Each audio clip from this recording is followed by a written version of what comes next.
अस्सलामुअलैकुम viewers, welcome back. ये CSS के हवाले से हमारा तीसरा लेक्चर है। पहले दो लेक्चर में हम सीएसएस के इंट्रोडक्शन और सीएसएस के सिंटैक्स पर बात कर चुके हैं। इस लेक्चर में हम इंशाल्लाह सीएसएस के मेथड्स पे बात करेंगे। इस हवाले से मैंने एक फ़ाइल ऑलरेडी सेव कर चुका हूँ, नोटपैड प्लस प्लस में मैंने ओपन की हुई है। मेथड 1 के नाम से इसे मैं अपने इस फोल्डर में डेस्कटॉप में सेव कर चुका हूँ। इसमें हम चूँकि सीएसएस के मेथड्स पे बात करेंगे।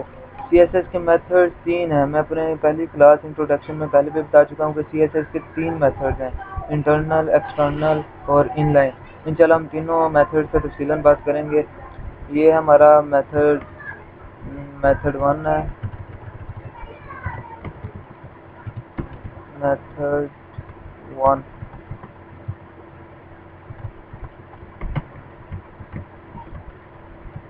ये हमारा मेथड 1 है। मसलन अब इसके 3, जैसा कि आपको पहले बता चुका हूँ, 3 मेथड्स हैं, इंटरनल,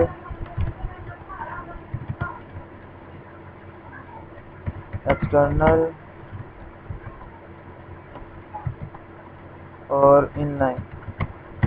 इन 3 मेथड पे इस बार हम मेथड 1 पे बात करेंगे, जो कि है इंटरनल मेथड।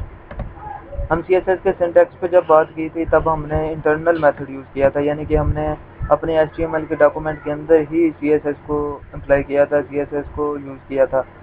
तो अब दोबारा इस पे बात करते हैं। मैं फिर मूव कर देता हूँ। जब हम सीएसएस को इंटरनली तौर पे यूज़ करते हैं, यानी कि इसका पहला मेथड इंटरनली तौर पे हम यूज़ करते हैं, तो हम टाइटल के क्लोजिंग टैग के बाद हम एक टैग देते हैं स्टाइल का टैग दिया, इसे क्लोज किया,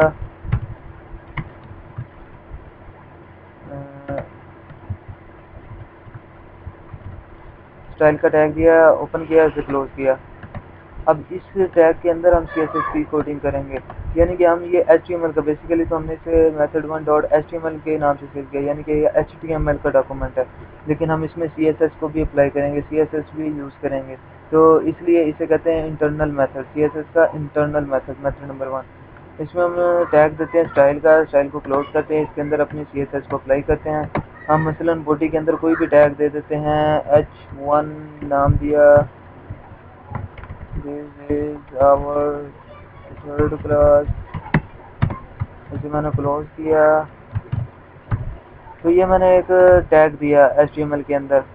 तो बेसिकली ये जितने भी टैग्स होते हैं एचटीएमएल के अंदर, वो सीएसएस के सिलेक्टर्स होते हैं, डिफ़ॉल्ट सिलेक्टर होते हैं। अब मैं इसे सिलेक्टर के तौर पे यूज़ करता हूँ h1 देके, यानी कि सिलेक्टर लिखते हैं, फिर प्रॉपर्टीज, फिर वैल्यूज। सिलेक्टर लिखने के बाद हम कर्ली ब्रेसेस ओपन करते हैं, क्लोज करते हैं, और इसके अंदर इस सिलेक्टर की जितनी भी प्रॉपर्टीज और वैल्यूज हैं सभी इसके अंदर हम अप्लाई करेंगे, सभी इसके अंदर लिखेंगे। मसलन मैं देता हूँ जी के h1 है, h1 के अंदर मैं दे देता हूँ कलर हो जाए रेड, हो जाए रेड, और फॉन्ट साइज 50 px कर दे, कंट्रोल एस करके सेव करते हैं, इसे ओपन करते हैं। मैंने इसमें सेव की ये फाइल मेथड 1 के नाम से, इसे ओपन किया तो ये ओपन हो गया हमारे सामने, this is our third class. तो ये मुझे ज़रा ओपन कर लेता हूँ,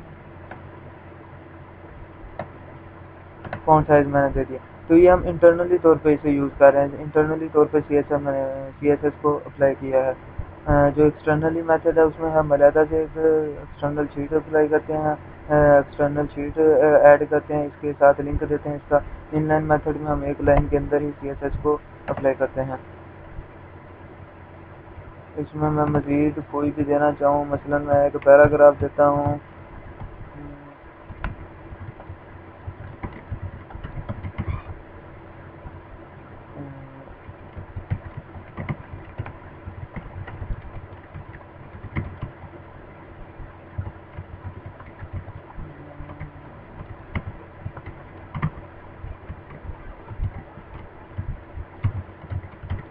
ये मैंने एक पैरा लिखा है, इसे मैं क्लोज कर देता हूँ।